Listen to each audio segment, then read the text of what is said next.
isn't a secret that the new God of War has had some problems with leaks that have been wreaking havoc online over the past week. Its producer Cory Barlog was enraged as he revealed just what caused the leak in a Twitter post he recently put up. Not just that, but the team over at Sony is doing all it can to put an end to these leaks. Let's look at it and how can we avoid such spoilers. Starting with one of the most anticipated games of 2022. God of War Ragnarok is one of, if not the most anticipated games of this year. For fans who prefer to go into games not knowing anything, the number of spoilers put up on YouTube, Reddit, and basically every social media platform completely ruins their experience. As the game's release is just a few days away, seeing the internet flooding with spoilers is incredibly discouraging. We could even argue that at least the spoilers aren't as bad as what we saw with leaks from The Last of Us 2 before its release, but it's enough to ruin significant moments from it.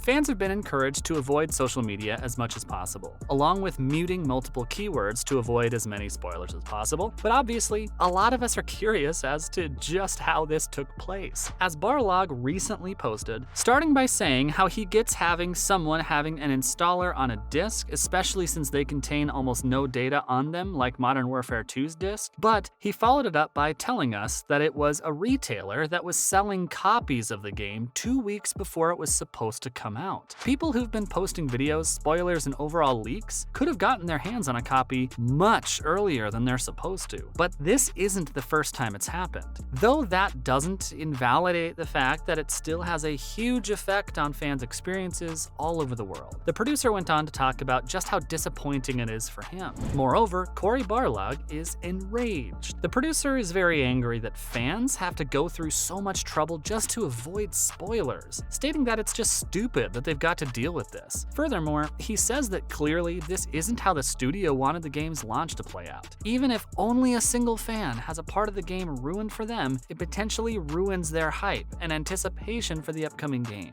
And to emphasize how they're everywhere, some of the comments on the producer's thread consisted of leaks, screenshots, and more details about the leak. Both Sony and Santa Monica are doing all they can to put an end to them. But as a safety measure, fans should be careful. It's really unfortunate that some retailers, along with early purchasers, are ruining the experience for most fans just for their selfish gains. God of War Ragnarok dev team Santa Monica Studio addresses leaks. Coming up, Sony's official statement. Sony's Santa Monica Studio has put out an official statement about the leaks about its upcoming God of War game. The game is still scheduled to come out on the 9th of November, in just a few days. While retailers have already gotten huge supplies of the game, some of them decided to have broken its street date and are already selling out copies of the game, resulting in a plethora of spoilers being shared all over the internet. Since it's a story-intense game much like previous games from the franchise, it circles the relationship between Kratos and his son Atreus. Events from the previous game have led our characters directly toward the prophesied Ragnarok, with the father-son duo right in the middle of it. We're expected to fight against famous Norse gods such as Thor and Freya, who was once an ally to us. Despite us knowing enough about it already, the leaks still show some critical scenarios that completely ruin the experience. Understandably, the studio is not happy with the situation. Following this event, they put out a statement on their Twitter explaining that their priorities lie with preserving the game's experience for fans who want to experience it for the first time, spoiler-free. The studio assures fans that the game is going to be worth the wait as it comes out on the 9th of November. Moreover, they shared a message showing support and appreciation for the people that have supported the studio in this challenging time. Furthermore, what are they doing about it? Though that in no way means that the studio isn't taking action against it, the company is also trying to work toward minimizing damage as aggressively as possible, making sure that the screenshots and footage get taken offline with the help of DMCAs. Moreover, it also encourages players to mute and filter out hashtags and keywords tied to the game on social media until the game's release. The last thing they've requested is that people for whom the game has unfortunately been spoiled don't spread the leak more than it's already out. There are going to be bad Samaritans that want these spoilers to spread even further, intending to ruin other people's experience of the game as well. But in case anyone came across something they were trying to avoid, they can help out in fighting against its spread. The question of how the game got out much earlier than its date is something something that the studio and retailers have to figure out amongst themselves. It's an unacceptable situation for which steps need to be taken to make sure it never happens again. Its producer, Cory Barlog, went so far as to question whether at this time discs as a whole should have install files for the game rather than the entire game going forward. Though his disappointment towards the situation is a lot. Hopefully these spoilers get under control and all of us can have fun with the game, the way we're meant to.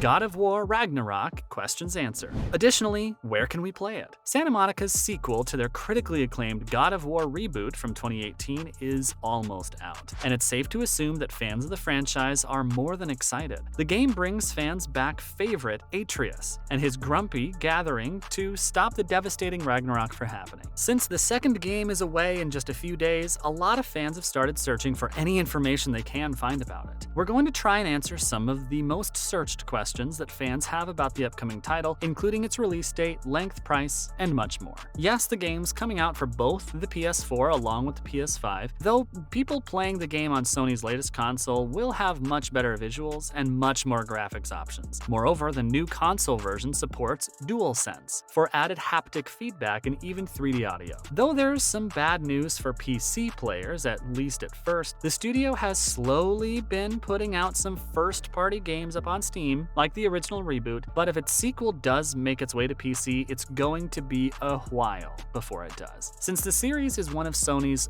first-party titles, it's not likely that the game's going to end up on platforms such as Xbox or Nintendo. Admittedly, the studio has been porting its games to PC, but it's still highly unlikely that any games would be coming out on an Xbox anytime soon. Finally, some final details. Ragnarok pulls in a lot of similarities with its predecessor. This means that it's not going to be an open world game, at least not in the same way as Elden Ring or Breath of the Wild. While a major part of the story is pretty streamlined, pushing players in a certain direction to play the narrative further, there will still be moments when players can prefer to go to another realm. Their dev team has said that the game is the final installment of Kratos' Norse saga, at least for the series. But this does confirm that the father-son duo's journey together is finally coming to an end, but it for sure doesn't indicate that later on another game of the franchise won't come out. The series is significant for both Sony and PlayStation. It makes sense to not let go of it so fast. God of War Ragnarok is going to be selling for $59.99 for the version on PS4, whereas the PS5 version costs $10 extra at $69.99. According to multiple reports, it's not much longer than its predecessor, coming in at just about 20 hours of gameplay for the main story. Of course, there's still a lot of side content and challenges after the game for the more completionist players out there, nearly doubling its playtime. If players end up buying the PS4 version but plan on upgrading it to the PS5 version later on, they can transfer it over for just the $10 extra. But its digital deluxe edition lets players buy versions for both consoles for $79.99. That's a wrap for this video. What are your thoughts on the God of War Ragnarok? Let us know in the comments below. Make sure to give this video a thumbs up and subscribe to our channel for more videos like this. See you at the next one.